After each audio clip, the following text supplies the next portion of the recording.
anniversaire de la part de toute l'équipe. Voilà defal nga ko ñëpp.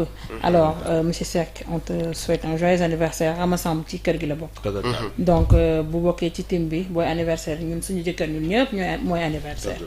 alors joyeux anniversaire encore yàlla sàmm leen bàyyi leen ngeen yàgg ko féete ensemble. alors yàllam sa bu mooy topp ci commentaire yi nee na naa wax Ibrahima que am na fi ay paires de chaussures depuis Italie mais Ibrahima nee na.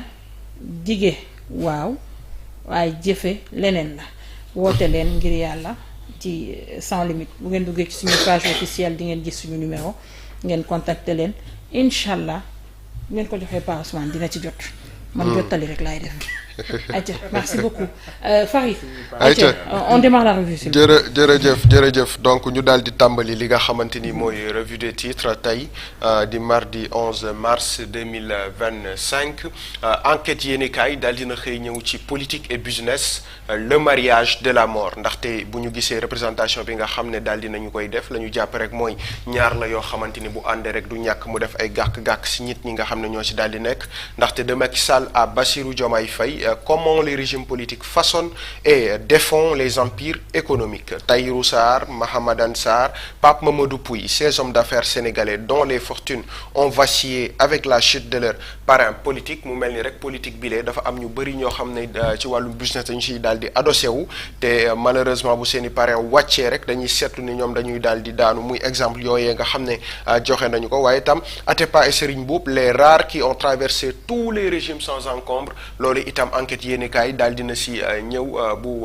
baax a baax ñu dem ginnaaw enquête yéenekaay ñu dem ci beneen le quotidien ñëw na ci des possessions des villas Faye Sall la cité qui cache la forêt noonu la ko le quotidien yéenekaay daal di titré d'autres résidences pourraient être concernées mu mel ni nag gannaaw résidence yi nga xamante gannaaw cité Faye Sall boobule am na yeneen i résidence yoo xamante ni fi mu toll nii ñu ngi nekk ci tànku daal di koy càmbar ngir daal di koy delloo état du Sénégal ndaxte dafa bokk ci li nga xamante ni mooy patrimoine bâti de l'État selon le quotidien yéenekaay Mansour Faye daal dinañ koy bloqué fële ca aéroport international Blaise Diagne loolu itam du ñàkk ni dinañ si daal di ñëw ci kanam ñu dem gannaaw le quotidien yéenekaay régie ñi dem ci beneen waaw régie nag dañuy nelaw loolu ma neex si ñëw Sud Quotidien Sénégal Maroc assistance et transfèrement de personnes détenues vers une nouvelle ère judiciaire lii itam mooy li nga xam ne dina xew tey fële ci assemblée nationale loi bi ñu war a votel ni ki tey dina daal di wax ci ñi nga xamante ni ñooy les personnes détenues fële ca Maroc te dëkk fii ci Sénégal ñoom possibilité daal di leen indi fii seen biir réew waaye itam le contraire itam dina doon loo xamante ni lu possible lay doon Sud yéenekaay daal dina si ñëw ci ay détails ci page 3 Guy Marius Sagna emboîte le pas à la CJRS précarité des professionnels des médias itam moom Guy Marius Sagna daal ni si taxaw indi ci waxtaan bu am solo prise en charge de la dialyse au Sénégal une pratique en souffrance loolee itam Sud Quotidien daal dina koy fësal bu baax a baax ci xëtam bu njëkk ñu dem ginnaaw Sud Quotidien Vox Populi daal dina ñëw en détail ci en partance pour la Mecque Mansour Faye bloqué à l'AIBD hier l'ancien ministre interdit de quitter le territoire lui a-t-on dit sur instruction de l'autorité supérieure gannaaw nag ba mu jëlee ay bagages am ngir mën a dem fële ca Makka ci ay kàddoom moom Mansour Faye daal dinañ koy téye fële nga xam ne mooy ca AIBD la mu wax nag mooy que ni il a été injustement intercepté interdit d'embarquer dans le vol d'Air France à destination de Jeddah via Paris pour aller faire le petit pèlerinage à la Mecque loolu nag moo nekk kaddu yi nga xam ne moom Mansour Faye daal dina koy yëkkati à sa connaissance je ne fais l'objet d'aucune procédure ni d'aucune enquête encore moins d'une quelconque accusation mu nekk kaddu yoo xam ne moom yëkkati na ko si c'est pour des questions politiques cette autorité va continuer à souffrir je suis et reste debout droit dans mes bottes waaye lu ci mënti am rek génnagul fi nga xam ne mooy réewum Sénégal gannaaw loolu itam sa sœur Marième Faye Sall daal dina addu ci loole ndaxte nag wane nag maire bi nga xam ne daal dina koy am bu baax a baax moom ancienne première dame du Sénégal la mu wax rek mooy que ni lii yëpp acharnement politique la ndaxte moom Mansour Faye toppee wuñu ko dara loo xamante ni am nañu ay firnde yu wane ni war nañ kaa mën a téye ci li nga xamante ni mooy ci réew mi ci benn audio boo xamante ni amal na ko fële ca RFM après une rencontre avec le ministre du commerce mu mel ni nag ñii nga xam ne ñooy boulanger yi la ñu waajaloon daal dinañ koy dakkal. Le regroupement des boulangers du Sénégal surseoit la grève de faim. Il y a eu un ensemble de mesures qui a été prise par le ministre du commerce et de l'industrie mu mel ni loolee itam mu nekk benn problème boo xamante ni le ministre du commerce daal dina koy trouver solution ngir rek ñu mën a dem ci li nga xamante ni rek mooy pacification ba ku ci nekk am li nga xamante ni daal dina koy bëgg. Le pouvoir décide à ne pas se laisser faire. Sadikh Top annonce la couleur. La récréation a trop duré. Nous allons démonter toutes les contre-vérités. Loolu nag moo nekk kaddu yi nga xamante ni moom Sadikh Top daal dina koy yëkkati. Nous allons reprendre en main la communication pour barrer la route à Maître Moussa Diop et tout ce qui agissent contre lui. Loolu moo nekkoon kàddoom ñu dem. ginnaaw loolu l'observateur nag ñëw na ci dossier bi nga xamante ni moo ñeel pôle judiciaire financier plus précisément Farba Ngom. Farba déposé war na beneen caution bu bokkut ak bi nga xamante ni déposé woon na ko gannaaw requête bi nga xam ne déposé woon nañ ko sama njëlbeen moom ak ki nga xam ne mooy Tahirou Sarr te ñu bañoon ko. Dossier 31 milliards yile et la nouvelle stratégie après le rejet de la première caution moom maire des Agnam daal dina rek dugalaat li nga xam ne mooy beneen caution waaye nag adossé ko ci li nga xamante ni rek mooy dossier médical am gannaaw rapport bu médecin du pavillon spécial bi lee nga xam ne teg nañ ko ci tableau ki nga xamante ni mooy àtte lu ci mënti am rek dinañ ci am plus de détails ci nu mu gën a gaaweel. Son frère interdit de sortie. Marième Faye Sall brise l'omerta et explose de colère. Depuis 9 mois il cherche à humilier Mansour Faye. Loolu mu nekk ay kaddu yoo xamante ni moom Marième Faye Sall pour une première en tout cas ñu dégg ko mu daal di addu ci li nga xamante ni mooy situation Sénégal filé waaye rawatina nag frère am bii nga xamante ni démb dañu ko daal di téye fële nga xamante ni moo ci AIBD ne ko doo daal di jàll ñu dem. L'As quotidien ñëw na ci audience avec l'UMS l'Union des magistrats du Sénégal. Diomaye retrouve ses amis noonu la ko L'As daal di andee ak gannaaw moom le président Bassirou Diomaye Faye ba mu recevoir ñi nga xamante ni ñooy waa UMS waxtaan ak ñoom ci lépp li nga xamante ni ñeel na magistrature waaye itam ñeel na seen i activité fii ci réew mi le waaye itam insuffisance rénale bi le L'As quotidien ñëwaat na si plus de 200 enfants recensés par an lii itam mu nekk problème boo xamante ni en tout cas on attend à ce que beaucoup de solutions de mbir ñu daal di ko ci teg ngir rek mën a jàppale ndaw ñi nga xamante ni dañuy dund ak li nga xamante ni mooy insuffisance rénale. Rumeur de suspension de la bourse familiale. Plus de 500 familles dans le désarroi waaye itam ñu jàppee ci rek fi mu toll ni nekkul loo xam ne lu ñu daal di confirmer la waaye ci rumeur képp la daal di yam ba tax na rek ñu daal di koy xamee noonu ñu dem. Libération yéenekaay. Récupération des biens immobiliers de l'État. Les dessous de la vaste offensive de la SOGEPA. SOGEPA nag daal dina génne 54 baux emphytéotiques yoo xamante ni résilié nañ ko entre la cité Faysal, Mermoz, Point E et Fann Résidence mooy boo yi nga xamante ni ñu ngi ko fi doon dégg démb rek ci cité Faysal waaye itam pour être précis ci cité boobule di fi cité Faysal les baux qui concernent 40 villas avaient été établis pour 99 ans avec des loyers symboliques tournant entre 60 et 80 000 francs CFA. Comment Abdoulaye Diop, ancien ministre des Finances de Wade, avait refusé d'autoriser la vente des villas malgré des instructions écrites avant la signature de Bossou Macky Sall. Mu mel ni daal tegoon nañu lépp ngir ñu mën a dem ci njaayum yooyu les villas gannaaw ba ñu tegee ay baux ngir rek mën a permettre à ces personnes ñu daal di dëkk foofee waaye itam la ñu bëggoon rek mooy en tout cas avec la signature de Macky Sall mooy jaay yooyu les villas. Une autre procédure déclenchée par la SOGEPA pour récupérer des villas vendues par arrêté à des particuliers. Une villa située en face de l'hôpital principal de Dakar, vendue à 30 millions de francs CFA à une ressortissante étrangère qui l'a revendue ensuite en 1 milliard de francs CFA. Lii itam mu nekk beneen cas boo xamante ni Libération daal di koy fësal gannaaw sax ba ñu jugee ci cité Faysal dem nañu gis yeneen i villa yoo xam ne jot nañ leen jaay ba pare ñu fexe xool naka lañ koy récupérer waaye ci biir villa yooyu am na bu ci jàkkaarloog hôpital principal boo xamante ni ñu ngi ko jaayee woon 30 millions de francs CFA waaye ki ñu ko jaay di ressortissante étrangère daf ko jaayaat à hauteur de 1 milliard de francs CFA. lii itamit mu nekk li nga xamante ni rek Libération daal dina koy indi ñu daal di koy gis kii moom tout bénéfice la. immeuble lañ jaay 30 millions. waaw villa. waaw 1 milliard de francs CFA. te moom 30 millions lañ ko jaayee moom mu jaayee ko 1 milliard de francs CFA tout bénéfice. mën naa ko tuddee enrichissement illicite waaw ñu dem point actu ñëw na ci transfèrement et assistance des détenus entre le Sénégal et le Maroc. Plus de 300 Sénégalais croupissent dans les prisons marocaines lii itam mu nekk beneen pàcc bi nga xamante ni am na solo lool ci loi bi ñu war a voté tey parce que bu ñu ko tuddee xel yëpp dem ci ki nga xamante ni mooy Macky Sall waaye nañ jàpp ni am na ay sénégalais yoo xamante ni ñu ngi tëdd fële sa Maroc te waroon a mérito ñëw fii ci nga xamante ni mooy seenub réew ngir mën a rek dudd li nga xamante ni mooy seen incarcération si ni mu gënee. L'Assemblée examine un projet de convention de plus de 20 ans pour Boubacar Seye de Horizon Sans Frontières. Il faudra élargir cette coopération à d'autres pays. Un ministère plein chargé de migration internationale.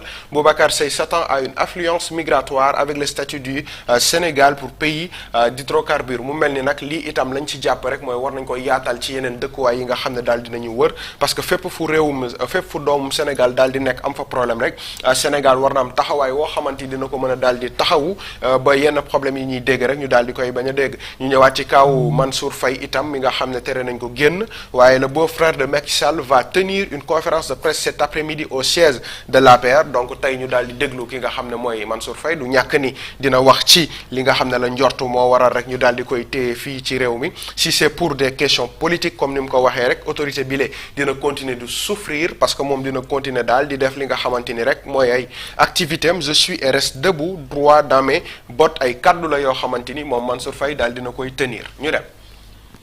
Témoin quotidien cité Faye Sall ministre DG et magistrat sous la menace d'expulsion mu mel ni nag am na ba tey ay nit ñoo xamante ni ñu ngi nekk ci li nga xamante ni mooy état teewul ñu ngi am foofee nga xamante ni mooy ci cité Faye Sall bi ay kër ku ci mel ni Ousmane Diagne ku ci mel ni Maxime Jean Michel Simon Ndiaye ku ci mel ni Ousmane Ndiaye Cheikh Issa Sall Maguette Sène Alioune Sall Khoureychi Thiam Kassumbali Ndiaye et Abdoulaye Elimane Kane visé ñoom ñëpp seen i kër foofu la nekk ci cité Faye Sall selon voilà ancien ministre selon le Témoin quotidien moo daal di indi boobule xibaar une affaire aux ramifications politiques une bataille juridique en perspective loolu la daal di jàpp ci li nga xamante ni moo ñeel bile mbir concernant cité Faye Sall ñu dem. Yor bi daal dina ñëw nag dellu fële ca village bu Savoigne SOS pour le village commune de Diama la fa xew nag mooy lan mooy benn pont boo xam ne depuis 2018 dafa daal di effondré wu waaye ba mu effondré wu ba léegi ay élèves dañuy daal di def détour boo xamante ni toll na ci fukki kilomètres à savoir 10 kilomètres pour aller au collège ou à le traverser au risque de leur vie lii nag mu nekk problème boo xamante ni depuis 10 ans en tout cas selon ni ñu gisee depuis des années du moins selon ni ñu gisee li nga xamante ni mooy information bi ñoom ñu ngi koy daal di dund di xaar nag solution ba tey amuñu solution ma fàttali leen ni commune bu Diama bii la ñu génne woon plus de 2 millions de mètres carrés jox ko Mansour Faye ak ki nga xamante ni mooy Mariam Faye Sall commune bi le daal fii ab pont moo fa daal di daanu ba mu daanook léegi nag élèves yi dañuy mujj soit daal di def 10 kilomètres pour dem fi nga xam ne mooy seen école wa ilaa ñu daal di traverser ndox bi au risque et péril yi nga xamante ni rek dañ fay daal di jànkonteel ci biir mbir mi mu nekk nag situation boo xam ne bu déplorable la te on espère en tout cas que les autorités dinañu trouver benn solution ngir mën a jàppale ñi nga xamante ni ñooy élèves yi ñu daal di mën a accéder seen école ca na mu gën a neexee si ñoom ñu dem. Source A ñëwaat na ci Sora interdit d'embarquer noonu la ko daal di titré ngir rek la nga xamante ni gis nañu ko démb fële ci AIBD gannaaw itam coow li nga xamante ni jur na ko Mansour Faye téye nañu ko kële mu ngi daal di woote ca rajo ba di kaas dans tous les cas moom Mansour Faye dina yëkkati ay kàddu ci kanam ñu daal di koy déglu waaye nag visite officielle à la DRFJ du ministre délégué de la francophonie et des partenariats internationaux de France Tata Aïda peut empocher 107 milliards de francs CFA selon Source A mu mel ni rek lii ab coopération la boo xamante ni dina jural DER koppar gu baree bari muy 107 milliards yoo xamante ni en tout cas espéré nañu ñu daal di koy recevoir le ministre français tey Mohamed Solihini li mu wax nag mooy je suis encore plus impressionné que ce que je viens déjà sur le papier on peut parler d'excellence sénégalaise qui mérite d'être encouragée et d'être encore plus accompagnée mu mel ni rek ñoom rafetlu nañ bu baax a baax liggéey bi nga xamante ni moom Tata Aïda daal dina koy def liggéey boo xam ne bu mucc ayib la selon journal bi nga xamante ni mooy journalu Source A waaye itam le projet PAVI 2 dont le financement est de 107 milliards sera soumis au conseil d'administration de l'Agence française de développement demain, c'est-à-dire aujourd'hui. Donc tey dinañu soumettre li nga xamante ni mooy dossier boobu bu yàlla defee itam mu daal di antu rek DER dina empoché 107 milliards yoo xamante ni rek dafay daal di dugg ci gafagam ci lii nga xamante ni mooy partenariat bi ñu am avec la France ñu dem lu am solo la en tout cas. Le Soleil yéenekaay business des compléments alimentaires au Sénégal le mal est dans l'abus et la publicité mensongère lii itam mu nekk problème boo xamante ni seetlu nañu ko ci askan wi bu baax a baax malheureusement compléments alimentaires yu ci bëri si ñoom nekkuñu yoo xam ne c'est scientifiquement en tout cas validé teewul dañu gis ne rek mu ngi daal di dox bu baax a baax ci askanub Sénégal loolee itam moo war a rek li nga xam ne mooy Le Soleil yéenekaay daal di ci bind si xëtam bu njëkk professeur Serigne Oumar Sarr nag pharmacien agréé de chimie analytique et bromatologie la mu wax mooy les compléments pallient des insuffisances d'ordre nutritionnel ou psychologique loolu nag moo nekk kàddu yi nga xamante ni daal dina koy yëkkati par rapport ak lii nga xamante ni mooy ay compléments alimentaires ñu dem. L'éveil la mu ñëw indi nag mooy ñoom boulanger yi gannaaw coow li nga xam ne ñu ngi ko doon xaar dafa mel ni fi mu toll ni daal dinañ tegaat les armes li ñu bëgg rek mooy waxtaan nañu déjà ak ki nga xam ne mooy le ministre moom itam daal dinañ jox ay mbir yoo xamante ni rek jàpp nañu ne incha allah dina daal di mën a saafara yenn ci seen i doléance donc nag mu nekk mbir moo xamante ni ñoom daal dinañ koy rafetlu ba daal dinañ tegaat li nga xamante ni mooy coow loole classement des 500 premières entreprises d'Afrique Sonatel Sénélec Vivo Énergie Sénégal Total Énergie dans le lot mu mel ni loolee itam ndam la ci li nga xamante ni rek mooy secteur privé bu Sénégal ñu dem. Grand panel daal dina ñëw ci code des impôts et des douanes vers des réformes pour élargir l'assiette fiscale lii itam mu nekk loo xamante ni yàgg nañu ko dégg par rapport ak assiette fiscale bi lee gannaaw coow li nga xamante ni jotoon na fi am ci boobule assiette fiscale waaye itam gannaaw Ousmane Sonko ba mu annoncé woon ni faaw ñu daal di xool naka lañ koy liggéeyaatee tegaat ko ci yoon ba mu mën a répondre aux normes mais aussi delluwaat ci li nga xamante ni mooy le rationnel daa mel ni rek dinañu daal di taxawal loolee ca na mu gën a gaawe waaye itam développement du réseau autoroutier du Sénégal la solution innovante du docteur Ibrahima Sall la mu wax nag moom DG bu ADS dafa suggérer la mise en place d'un système de précation pour améliorer la rentabilité des autoroutes une nouvelle méthode pour garantir la répartition équitable des ressources et soutenir la croissance économique du pays lii itam mu nekk xalaatam ci naka la ñu war a joyantee ba taxawalaat li nga xam ne mooy secteur autoroutier Sénégal waaye fexe itam ba mu daal di nekk mbir moo xamante ni dinañ ko daal di teg ci yoon ba nga xamante ni dina répondre en tout cas aux normes loolu itam gis-gisam la ñu dem.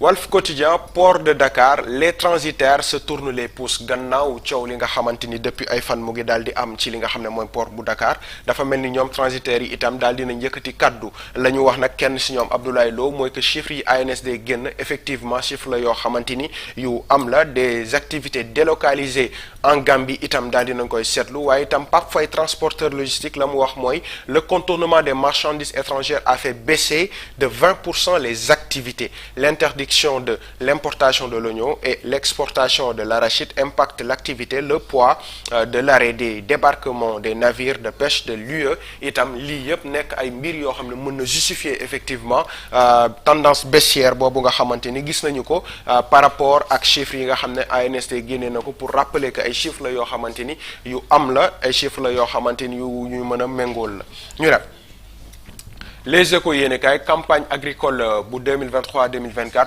Kolda nouveau leader dans la culture du riz mu mel ni nag Kolda fi mu toll ni daal dina positionné wu ci li nga xam ne mooy wàllum bayum ceeb bile ndaxte Saint-Louis relégué nañ ko à la 3e place baisse de la production d'oignons et de la pomme de terre par rapport à la moyenne des 5 dernières années lii itam mu nekk mbir moo xamante ni rek dañ ko daal di indi ci wàllum agriculture bi nga xamante ni dañ ko daal di jël teg ko comme pilier de développement transfèrement des personnes condamnées entre le Maroc et le Sénégal itam loolee mooy 300 sénégalais yoo xam ne ñu ngi leen daal di tëj fële ca Maroc te ñu am yaakaar ne bu ñu voté li nga xam ne mooy loi bile dinañu jéem a xool naka rek la ñuy fexe ba daal di leen indi fii ci réewum Sénégal ci biir ñooñu sax am na 38 yoo xam ne demandé nañu ñu transférer leen au Sénégal 10 purgent des peines allant de 3 à 25 ans lii itam mu nekk ay xibaar yoo xamante ni daal di nañ koy teg certainement Ibrahima Sall du ñàkk ci kanam dina daal di andi ay leeral ci lii nga xamante ni mooy transfert yooyu la ñu dem.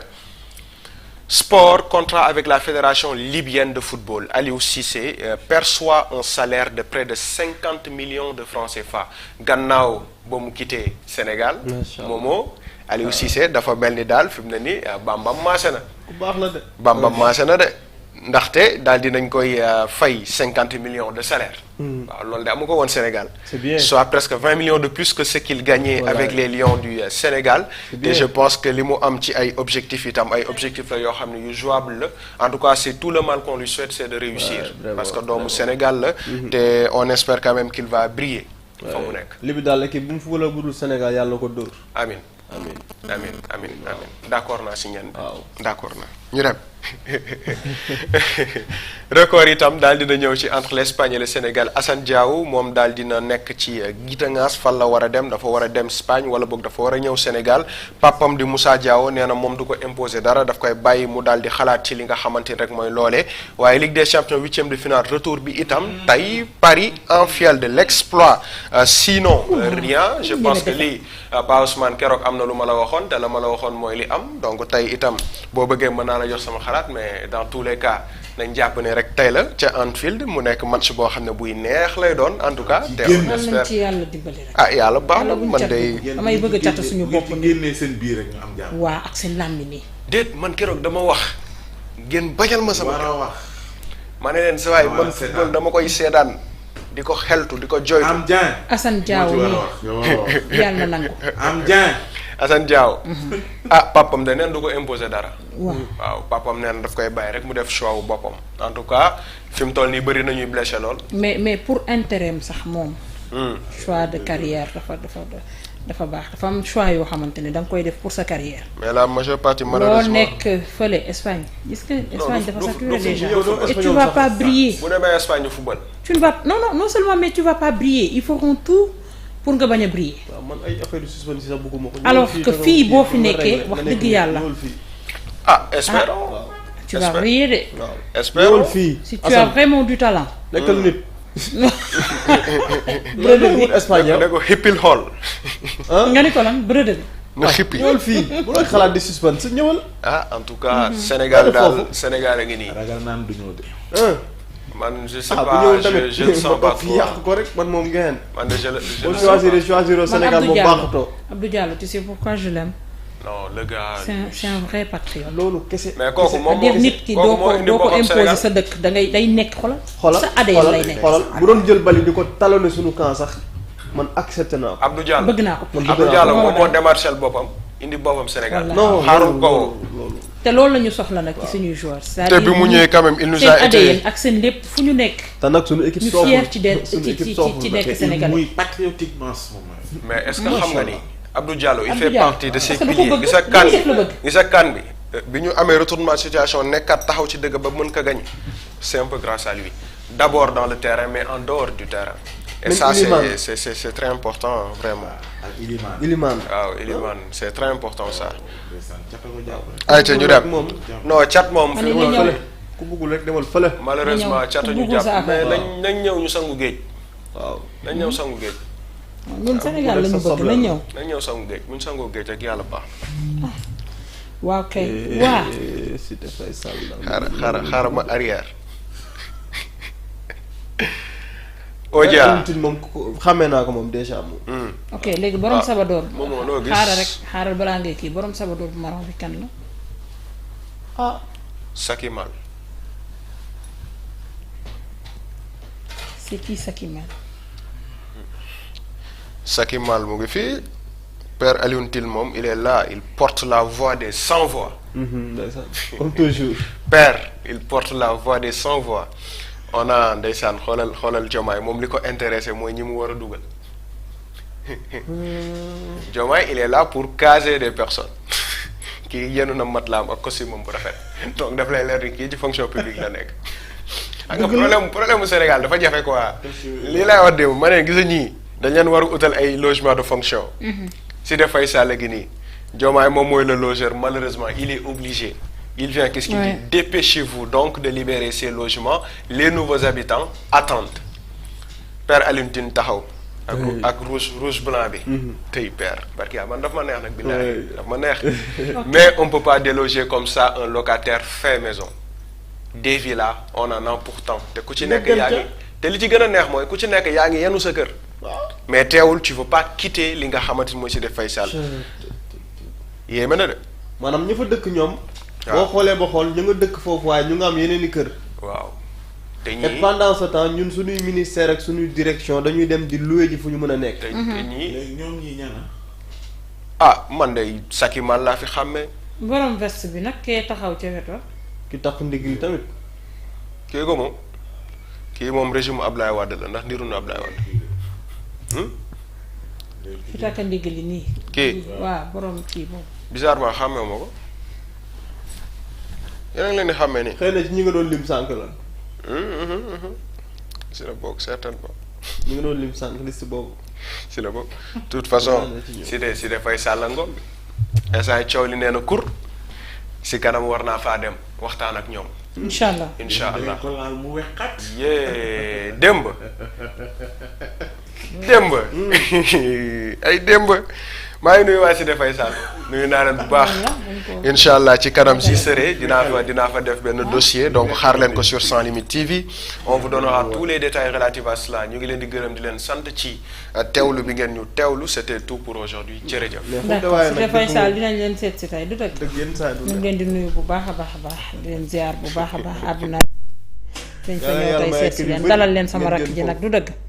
ayca en même temps mën nga changer wàllu écran bi alors Fary merci merci pour